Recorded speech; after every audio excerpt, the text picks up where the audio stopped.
Lech Lecha. I'd like to mention a couple of people's names that I'd like. One of the things we do when somebody's not well is we dedicate mitzvahs to them. So learning is definitely a mitzvah.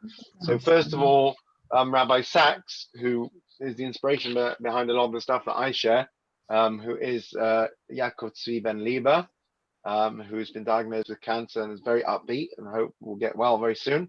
Also Diana Troy, who's very unwell, is Chanach Ben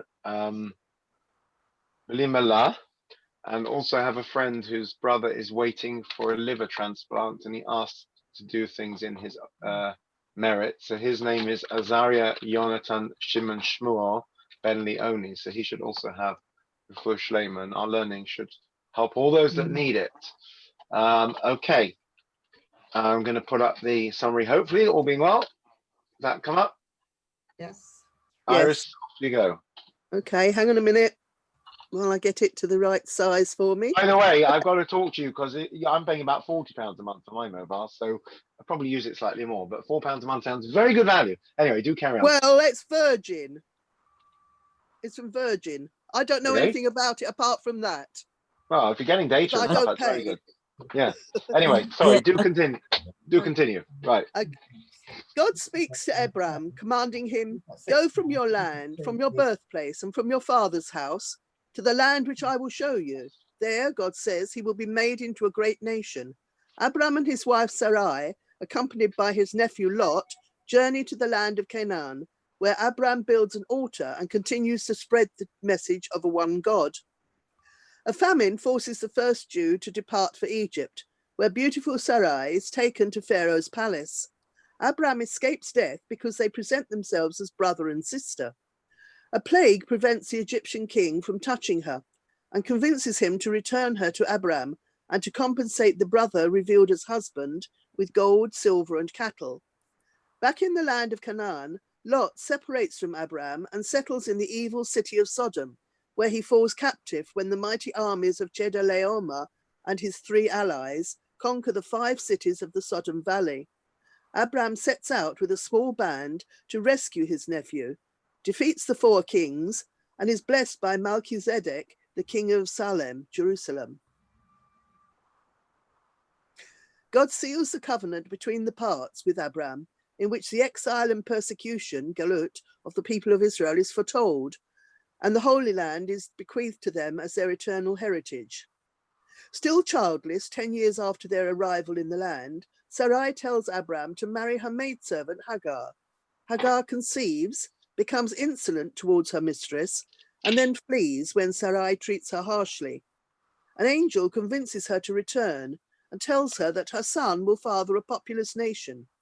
Ishmael is born in Abraham's 86th year. 13 years later, God changes Abraham's name to Abraham, father of multitudes, and Sarai's to Sarah, princess, and promises that a son will be born to them. From this child, whom they should call Isaac, will stem the great nation with which God will establish his special bond. Abraham is commanded to circumcise himself and his descendants as a sign of the covenant between me and you. Abraham immediately complies, circumcising himself and all the males of his household. Thank you very much. Lots in this Sedra. Just completely one of my favorite little things here. I'm just going back when it talks about Abram being blessed by Melchizedek. I don't know if anyone remembers, but in the Parsha, when Melchizedek comes to meet Abraham, it says that Abraham brings out wine and bread, right? Bread and wine. So I think I spoke about this last year at Jacob's Bar Mitzvah. You know, what's the special about bread and wine? Besides that, we make our motzi on bread and hagafen on wine. So bread and wine are exact opposites. When it comes to bread, everyone wants the freshest, newest, straight out the oven. When it comes to wine, the older it is, the greater the vintage, the better it is. Right? Everybody wants aged wine. So it's a paradigm for Torah and Judaism that on the one hand, you need fresh ideas. You can't just have the old, same old, same old. On the other hand, you have tradition, which is the longer it's around, the better it gets. So it's finding that balance between new ideas, but not throwing out the aged wine. Anyway, okay. I'm going to attempt to do something. Hopefully it's going to work. So you may recall that Abram had 10 tests, right? I'm going to try to share them here, and we're just going to have a look at what they were. I'm doing it on a different device. It may not work. Let's see. Share screen. Oh, just get on there. Oh, yeah. Trying. No, it's not working. Oh, it is working. Right. Okay. It's showing my screen. It's really clever. Right. Here's Abram's 10 tests. Here we go. So the very first one, right, is to leave his homeland, to be a stranger in the land of Canaan. Right. The rest, a bunch of them come up in this week's Sedra. Number 2. I don't need to read these. Anyone want to read these? So Iris raised the issue of his going from or to Haran. Haran, yeah. So there are different versions of them, interestingly, and I think that's one of them, definitely. But anyway, this is according to Maimonides. So who would like to read those 10? Anyone says? I'll read. Oh, hi, Sally. By the way, thanks for your email. I only just saw it this morning. I'm not ignoring it. Thank you. God tells him, test 1, God tells him to leave his homeland to be a stranger in the land of Canaan. Secondly, immediately after his arrival in the promised land, there's a famine. Thirdly, the Egyptian seize his beloved wife, Sarah, and bring her to Pharaoh. I don't understand why he wouldn't have admitted that she was his wife, which could have Because he would have been killed. Sorry. One second. He might not have been. He doesn't know that. Yeah, because he wanted Sarah, so he would have killed him. The question, quite legitimate question, is what happened to the idea of Torah of truth? Very good question. You know, sorry, Pharaoh, it turns out, was not a baddie because he said, you know, you've deceived me. Sort of. Go away. I don't want you here anymore. Yeah. Well, that was only because there'd been a plague and he'd been. Yes, but he didn't. Problems. I don't think Abraham gave him the opportunity to behave in an appropriate way. And then the battle of the 4 and 5 kings. Where did the household, where did these 319 people come from to be willing to fight for him? He marries Hagar after not being able to have children with Sarah, circumcises himself at an old age. The king of Gerar captures Sarah, intending to take her for himself. God tells him to send Hagar, or tells that Hagar should be sent away. Ishmael becomes estranged, and then sacrificing Isaac. Okay, and then there's a different version, which is slightly different, but similar, where you've got the fiery furnace there as well, right? Replacing, which one's that replacing? What is that fiery furnace one? I don't know. So he was thrown into a fiery furnace by, what was his name? Can't remember his name. Nimrod. Nimrod, thank you. Yes, and he survived. People are always getting thrown into fiery furnaces, right? It happened to Daniel's friends as well, Hanan, Mishael, and Azariah. So it seems to be a common phenomenon. Which Parsha is that in? This one. I don't think it's explicit. It's midrashic. Oh, Anyway, so Avram's first test is to leave his homeland, right? Now, we've been doing this since time immemorial. You know, when people go on Aliyah, I have an uncle and aunt that went on Aliyah in the 70s.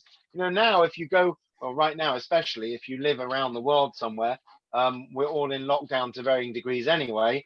So it's quite common to be on FaceTime or, you know, Skype, not Skype anymore, whatever people are on, Zoom. But once upon a time, I had a great uncle that was a saxophonist on cruise ships, and he sort of ended up in the United States in the 50s, met his wife and married her, and no one spoke to him for 40 years. You know, now he's not alive anymore, but now you'd be on, you know, online. But back in those days, even if someone went to Israel, I'm sure people remember, you had a family member that moved abroad, you pretty much lost contact. You wrote letters, you know, you phoned them once in a blue moon. It cost £10 a minute. That happened if you moved from London to the north. If you went to college far, far away, you went out and you went to the phone box and you put your pennies in. Yeah, out of sight, out of mind. I still have occasional recollections of putting like pound coins in phone boxes to call people abroad and stuff. So nowadays it's very different. But as a people, we've always done that. You know, we go away, we leave our homeland, right? End of Fiddle on the Roof. People, for example, South Africans, when they left South Africa, had to leave their wealth behind. It's always bemused me slightly, I'm sure I've commented on it before, that property is such a common occupation of Jewish people. They, you know, people love to be sort of landlords and property owners. It makes absolutely no sense when you're transitional people, because if you had to leave suddenly, you can't sell your property empire, and yet we still do it. It's something that people are quite into. People put tremendous value upon owning a house in this country, and yet we could all have to leave tomorrow. It's a funny one.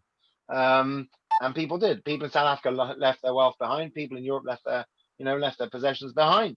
So leaving your homeland is something we've always had to do, but it's not easy. And Avram, of course, is told to do it. Leave your homeland, leave your father's home. Right? That's the first test, according to many of them. Yeah, but he wasn't just leaving, Rabbi. He wasn't just leaving it physically. He was leaving the values behind. Correct. But even then, it's an interesting thing. If you talk to people that have become more religious, even though they may well have left behind, it's a common psychological thing that people become very religious and they, stop listening to, like, I don't know, the music they used to listen to or whatever. And like, on the one hand, I understand that, and often there's good reasons for that. On the other hand, the person has to be careful because, familiarity is important. You can't change who you are. It's interesting. So, like, you'll have people that, let's say, I don't know, I can't remember who it was. There's a rabbi in Israel who'd grown up in America playing baseball, and I doubt his grandchildren play baseball anymore. And there was a whole discussion about, his baseball trophies. Does he leave them around the house or does he hide them away? You can't hide who you were. It's an interesting one. Avram ultimately was descended from idol worshippers, and your father's still your father, even if he's done something terrible. You still have that bond, and it's very difficult to break that bond. It's even harder when your parents are not people that you can look up to. That presents its own challenges when they're not role models. But yes, of course he had to leave behind. We know that for theologically he had to leave behind his father's house, but it's still not easy to do. So let's quote Mark Twain. Why not? Who would like to read Mark Twain? Who's feeling literary? I'll do it. Rabbi. I'll do it. I'll go on. Go on, Brenda. Then. All right. Brenda. When I was a boy of 14, my father was so ignorant, I could hardly stand up and have the old man around. But when I got to 21, I was astonished how much the old man had learned in 7 years.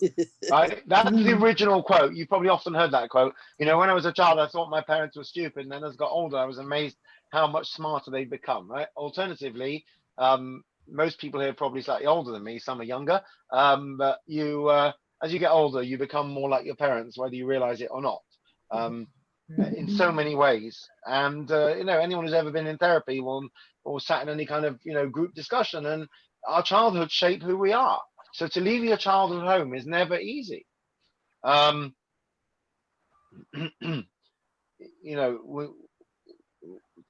parents shape us when we're young, and even if we sort of abandon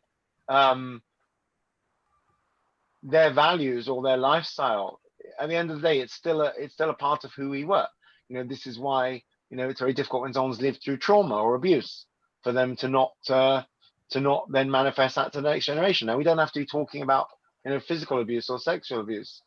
We could be talking about the scars of the Shoah. And now they talk a lot about how the first generation in America, in Europe, was scarred because their parents had lived through the war. They didn't have the kind of therapy we have nowadays. And people, they acted towards their children in what they thought was the right way, but was often very harmful, things like that. But at the end of the day, it's our parents, you can't divorce your parents. Well, some people say you can, but you're stuck with them. So to leave your father's home, even if it's for good reasons, who hasn't seen a child that has separation anxiety when the parents go out, particularly mothers? They'll be perfectly happy as you think you leave the room and the kid doesn't even notice, and as soon as you leave the room, suddenly they've got a sixth sense that they realize you're not there anymore. Or you have the child will be upstairs playing or sleeping, and the parent goes out and leaves them with a babysitter, and the child somehow intuits that the parent has gone out, and there's an anxiety there. As you get older, you make your own way, you search, sometimes you rebel. Let's have a look at the Hebrew word. Anyone know what the Hebrew word for youth is? Bocha. Sorry? Isn't it Bocha?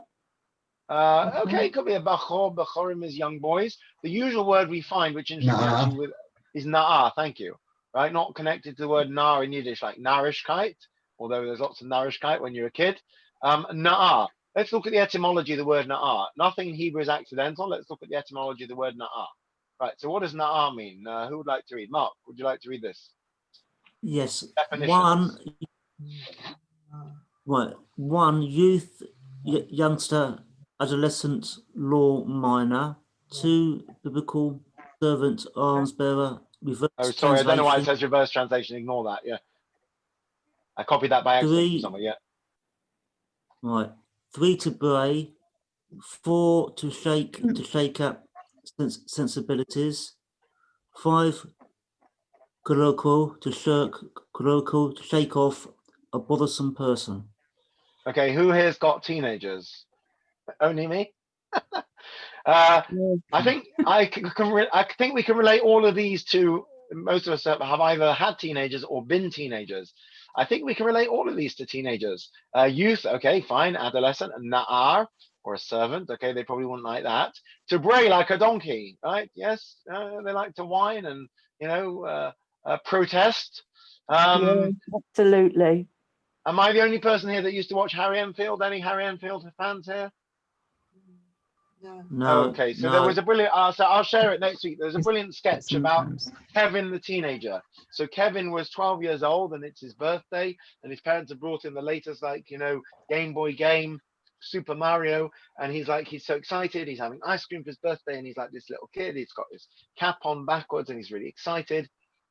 And the clock strikes midnight, and suddenly, like, his hair starts hanging and he starts drooping and he starts hanging his arms down, and his mother says, "Father, what's happening?" He says, "Oh my gosh, he's becoming a teenager." And he says to his parents, "Why have you got me such a stupid game? I hate you, and all this." And that he's acting like a teenager.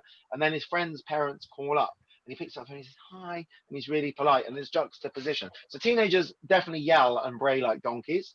To shake up, yes. To upset the apple cart, definitely. Adolescence is definitely about all kinds of upsetting of sensibilities and generally, you know, turning things upside down and generally being chaotic.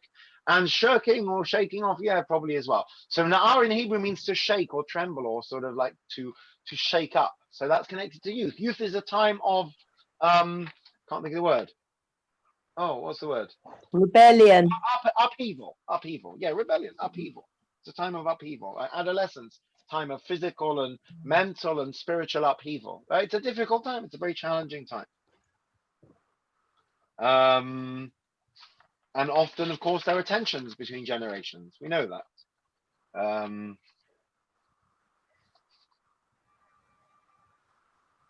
It's funny, you know, as a kid, you cling to your parents. As a teenager, you kind of like avoid your parents. And then as an adult, you start to appreciate them again. So Avram also goes through this in his spiritual development. You know, he's in his father's house. He has to leave his father's house. And if you like, go and sort of go through a spiritual adolescence. We're not told anything about his childhood, even how he married Sarah. We're not told anything particular. You know, we like to say Avram was the epitome of chesed, of kindness, and that's why he was the father of the Jewish nation. The Torah doesn't particularly tell us. The only interesting thing the Torah tells us about Avram, which God says, is, anyone know what it is about Avram in his favor? Oh, I see. That he saw the house from afar. He saw the castle or something that had lights on. Is that you're talking about? The one I'm thinking of is where God says he sees that Avram will train his children in the same way. Right. Right? He sees that he will educate them. The Torah doesn't tell us he broke the idols. That's the Midrash, right? He's this rebel, this revolutionary. Who knows? We're not told. Very interesting. We're not told. What are we told? We're told that God said to him, right? Who would like to read? Classic line from Leccho. Who hasn't read yet? I'll have you. I can read. Yeah? Shall I read? Go on. The Lord said to Abram, "Go forth from your native land and from your father's house to the land that I will show you." Right. So this is very random. The end of the previous Seder, it said, Terach took his son Avram, his grandson Lot, his son Haran, his daughter-in-law Sarai, and they set out from Ur of the Ur Kasdim, which is Ur of the Chaldees, however you pronounce it, to go to Canaan. They got to Haran and they settled there, which Iris mentioned over Shabbos. And then suddenly it says, and God says to Avram, now you have to break away from your native land and from your father's house. So interestingly, as Iris pointed out, he doesn't actually leave his father's house at the same time he leaves his birthplace, right? Okay. Oh, hello? Still there? We lost Yeah. you, but you're back now. Oh, he leaves his birthplace first at the end of last week's Sedra. And then God says, I now want you to completely break away from your family. So as much as Iris pointed out quite rightly over Shabbos, this is the answer. Leaving Ur was not actually the first sort of stage. He did that with his family. It was Haran that he left on his own. He broke away from his father and his father's family.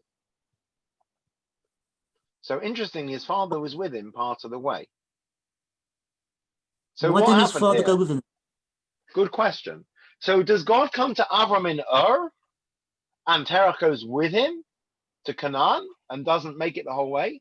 Or does God come to Avram later on in Haran when he's already there with his father and he journeys on his own? Interesting question. Isn't which it at the Iris- beginning, Rabbi, at the beginning of the part of this week's Parsha, I think it actually says God came to Abraham in Haran. Correct. So the question is, what made them move last week? Were they just moving around? Or was that part of this process also? The difference would be whether his father was with him on the journey. We know his father's an idol worshiper. Right? Avram says, I need to leave. I need to go somewhere. Right? God told me, possibly. Is Terach with him or not? So there is a suggestion that the journey starts at Ur, which is what we usually told. And that Terach does accompany him part of the way. And then he stops and Avram carries on his own. But it's just interesting. Isn't there also a suggestion that Abraham was a very curious person? You know, I read a story that he looked at the sun and he was very impressed. And then the sun disappeared and the moon came and the stars came and the moon. Yes. And he was very impressed. And he realized that there was a cycle to these things. So maybe he realized that living with idol worshippers was just not for him. He seemed to be quite perceptive about the world and how things might have worked and that this was not for him. So he was encouraged by God to make a move, and he was the right person because of his ability to think outside the box, perhaps. All true, but here's an interesting thought. Is Terach not given perhaps as much credit as he deserves? Because it could be that he was part of this journey as well. It wasn't just Avram woke up one morning and broke away from his father. That if Terach accompanied him on this journey, then it makes him also an accomplice in a positive sense. Because we all say, oh, Avram left his birthplace. Yes, but last week at the end of Sedra, he left with his family. He left his birthplace. Yeah, but this time he left the land, he left everything. Right, including your father's house. Right, yeah, so he's got to make a break with his past. The question is his father on part of the journey with him? It's an interesting thought that maybe his father took some of the journey with him as well. We see an allusion to that as well in the Haggadah, by the way. Right, this, before we get to that, this is last week's Sedra. Who would like to read the end of last week's Sedra? I've only read a little bit. One second, sorry. Jeff, would you like to read? This is the end of last week's Sedra. Yeah, Terah took his son Abram, his grandson, Lot, the son of Haran, and his daughter-in-law Sarai, the wife of his son Abram, and they set out together from Ur of the Chaldees for the land, for the land of Canaan. But when they came as far as Haran, they settled there. That changes the whole narrative. The end of last week's Sedra, they are setting out for Canaan. They don't get there, they stop in Haran. And then in this week's Sedra, God says, go forth, go to Canaan, leave your father's house. But actually, if you look carefully at last week, they were already on that journey. So Terach has, and here's another one from Joshua, who hasn't read yet. I can read. Go on. Then Joshua said to all the people, thus said the Lord, the God of Israel, in olden times your forefathers, Terach, father of Abraham and father of Nahor, lived beyond the Euphrates and worshipped other gods. So what are we saying here? It says that Terach took Avram on this journey, and we quote that in Haggadah, of course, right? Terach, father of Avram, father of Nahor, lived beyond the Euphrates and worshipped other gods. But we use Terach as the point of reference, not Avram. So it's just a kind of question that's hanging there as to whether this transition takes place. We always say that it was Avram who woke up and realized the sun and the moon couldn't have power. It was Avram who broke with tradition. But was his father part of that journey as well? Did he break completely? But his Do you- father took idols with. His Right. father had his idols with him and his own way of life. And maybe Abraham realized that this was not a good idea. Didn't want his family to be involved in that way of life. Geographically, was Haran also beyond the Euphrates as well as Ur? Hmm. In the story of when I mean, Nahor doesn't seem to have gone with them at this to Haran, but he must have gone later. But in the story of Abraham sending his servant to find a wife for Isaac, he tells him to go to Aram Naharaim, the land between the two rivers, to the family of Nahor. Then when Jacob goes to Nahor, Nahor's in Haran. So the rest of the family moved, but I don't know whether Haran and Aram Naharaim are the same place or not. So Not if sure. Aram Naharaim and Haran are the same place, then Haran was still in Mesopotamia, the land between the two rivers. It says here that Haran's in Turkey, modern day Turkey. So Turkey, that would be this side of the Euphrates. Yeah. yes, but very far north. Yeah. Excuse me, didn't Nahor Oh, wait a die minute. in the fiery furnace? And he's not What alive. river's that? No, sorry, it is between the two rivers. Oh, it Did he is. die? Was he thrown into the furnace? Don't recall. Anyone? Who? Nahor. Nahor. That's why he Everyone looked just after asked. Lot. Because they No, couldn't. no. Lot was the son of Haran. Haran, Abraham, Nahor, and Yeah, Haran. yeah, yeah. were the Sorry, two yes, sons you're right. of Yeah, Terah. yeah. And Haran died in Ur Yeah. during his father's lifetime, and Lot attached himself to Abraham's family, it seems. And Haran's daughter Milcah married the other brother Nahor and was the grandmother of Rebecca and the great grandmother of Yeah. Rachel and Leah. So there is a discussion that there's already a suggestion at the end of last week's Sedra that Terach is also on a journey. It's not just Avram. Who cares? Why does it make a difference? We know that Avram was the father of the nation, if you like. What does it matter what his father did? We're not constrained by what our parents do. Why would it make a difference, and why even discuss it? Just move on. Any thoughts on that? Rabbi, Sorry? it seems to me that Terah did sort of a Ronson, if you know what Ronson did. He said the stuff he was selling was rubbish. Ah, yes, yes.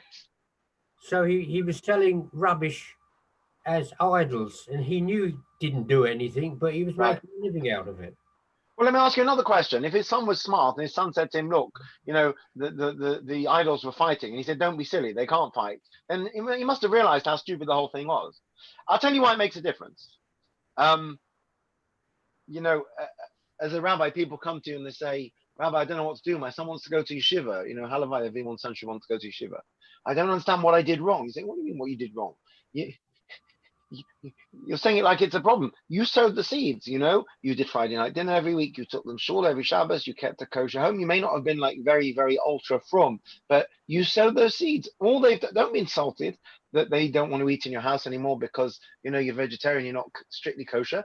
Be honored, because actually they're just taking what you gave them and they've just taken it to its logical conclusion. You gave them those tools. You sent them to Cheder. You sent them to Jewish school. You took them to shul. Why are you surprised that they've taken it further? Right? At the end of the day, we're all very happy when our children follow in our ways. The challenge is, you know, I've always thought to myself, you know, what happens if you have a situation where, you know, a child becomes more religious, let's say, and the parents are very supportive. And let's say there's another child in the family. Let's say you have two children. One becomes more religious and, I don't know, becomes ultra-Orthodox, and the parents are traditional United Synagogue parents, whatever that means, and they're very supportive of that. And the other child goes completely in the other direction and, you know, I don't know, leads a completely non-Jewish life and doesn't even know what their Yom Kippur is, and, I don't know, whatever, marries out and leads a completely non-Jewish life and whatever. And the more religious child says to the parents, how can you tolerate my sister, brother being so disrespectful of our tradition? And the parents turn back to the child and say, look, the same way we accept you for who you are, we accept your sibling for who they are. You can't have it both ways. Now, of course, the more religious child will say, yes, but I'm doing the right thing. The parents will say, okay, in your eyes, but you can't have it both ways. The same acceptance we showed someone who's gone further, if you like, in a more religious direction, we would show to someone who's gone in a less religious direction. So here's the question. If Avram breaks totally from his father's home, completely and totally, his father's still an idol worshiper, and Avram basically says, I'm never coming back again because your house is full of idols, whatever. You know, and meanwhile, Avram's getting married, and Sarai's family are doing their research for the shidduch. You know, and they say to someone, "What's his family like?" And they say, "He hasn't spoken to his family in a few years because they're all idol worshippers." And they say, "Well, that's slightly worrying because how's he going to know how to have a normal relationship with his own children?" Good question, no? Fair question. Yes. Yes, his father might be an idol worshipper. There's somebody I know. I'm not going to name them. Some of you may possibly know them. It's not somebody who's local to here. You probably won't know them, but I won't name them just in case. Very interesting situation. It's a girl who's now extremely, extremely from, lives in Northwest London, married, lots of kids. She's a contemporary of mine. She grew up around the same time as me. I think at one time we went to Cheder together. Her mother was American and Jewish, and her father was a non-Jewish, very prestigious professor at the University of Oxford. And like she always said, even when she became very, very from, she always said that her parents had a very stable, loving marriage and family. And yes, her father wasn't Jewish. And as she became more religious, that certainly posed challenges. But she always appreciated the fact that what she got from her parents was a stable home and family values. Right? So family values, obviously family values, you know, ideally should include religious values, but let's not, it's not to be sneezed at. Having a stable family, a stable household, even if it's a non-conventional one, is not to be sneezed at. And, you know, yes, Avram's father may have an idol worshiper. At the end of the day, you know, if you don't have a normal relationship with your father, how are you going to have a normal relationship with your children? Right? And what does God say? Let's hear. Here's the quote that I just quoted. Who'd like to read number 7? Pam, have you read yet? No, not yet. Do you want to read number 7? This sure. is later on in Bereshis. This is what God says. The only clue we're given why Avram was singled out. For I have singled him out, that he may instruct his children and his posterity to keep the way of the Lord by doing what is just and right, in order that the Lord may bring about for Abraham what he has promised him. Right. So the fact that he will instruct his children, I don't know what his posterity is his household. Right. So it's not that Avram himself is going to be a religious person. It's that he's going to pass it on to the next generation. Right. So you could ask a question. You know, it's, if you ever go to any of these talks about technology and stuff, one of the things they always bring up is that our children are living through times that even I didn't live through in terms of technology and mobile technology and devices. We can't show our children, you know, we can talk to our children about, I don't know, particularly if you grew up in the 60s, maybe drugs or alcohol or whatever, relationships. But we can't talk to our children about technology because when I was growing up, technology didn't exist in the way it does now. So it's a new frontier. You know, Avram's going to talk to his children about the way of God. He didn't hear it from his father. You know, it's a completely new thing. Now, that's not a problem necessarily, but it's going to be more challenging. And it's always more challenging for somebody that's not, you know, it is a terribly discriminatory thing to say that because somebody's come from a, we're not even allowed to say broken home anymore, let's say a dysfunctional family, their own children are likely to be dysfunctional. But it is a simple fact of life that you model what you saw your parents doing. So if your parents were, or as we see many times in the Bible, you model what you didn't see your parents doing. So you learn from Jacob how not to have favorites, right? But you can see the question. That's what Abraham must have done then. He must have thought, there were lots of things that went on in my family that I found difficult, I didn't appreciate. Therefore, I will try something new. Now, being a parent in a different generation is always potluck. Yep.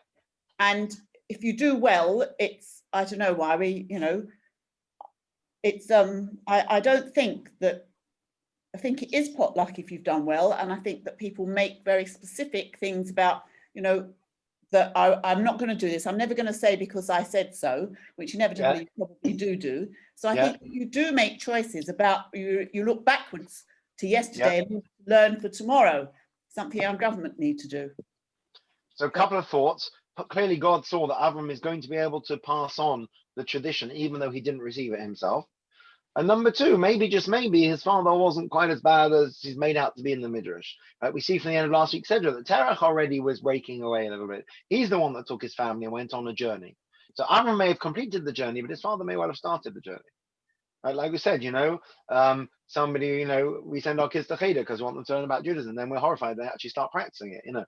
It's not me, but I'm saying people. It's the old joke, which I'm sure you know, which is unfortunately not a joke, and it actually once happened to me in reality. Where the kid comes home from Cheder and says, "Mom and Dad, we have to stop going to McDonald's. It's not kosher. And we have to stop driving on Shabbos. It's not allowed." And the parent calls in the rabbi and says, I don't send my kid to Cheder for this. He says, you can't teach him this. You can't teach him about kashrut because we don't keep kosher at home. You can't teach him about the Shabbat because we don't keep it. So the rabbi says, so what should I do? He says, teach him Yiddishkeit, right? So I actually know someone who actually, and I had to keep a straight face, in a meeting of Cheder parents actually said that. They said, I don't want them to learn about this, that, and the other because we don't do it at home. So what should we teach them? Teach them about Judaism. So, it wasn't the what, it was the how. It wasn't what they were taught, it was how they were taught it. Because if they're told this is what you should do, as opposed to this is what we do, and you can, some people don't. It's the what, also, the how, not the what. It's also the dissonance between home and school. You probably have this on many levels in modern society, that kids get a different message at school. It could be they get a more permissive or less permissive message at school from home. But of course, the problem with Cheder and Jewish schools was always you go to school and learn that you're supposed to keep meat and milk separate, but your parents take you to McDonald's for your birthday. So I remember somebody, I've said many times over the years, the decent thing to do is for a parent, when the child comes home from Cheder or school and says, you're supposed to eat kosher, a couple of things. First of all, say, okay, if you want us to try to eat kosher, we'll try to do that. Well, the second thing is you say, your teacher's right. We should try harder. We don't manage to do everything. But when you start saying, oh, your teacher's a fanatic and we don't do that, then you undermine the teacher. And as soon as you undermine the teacher, right, then you've lost, and then the kid's not going to learn anything. So it's a tough one.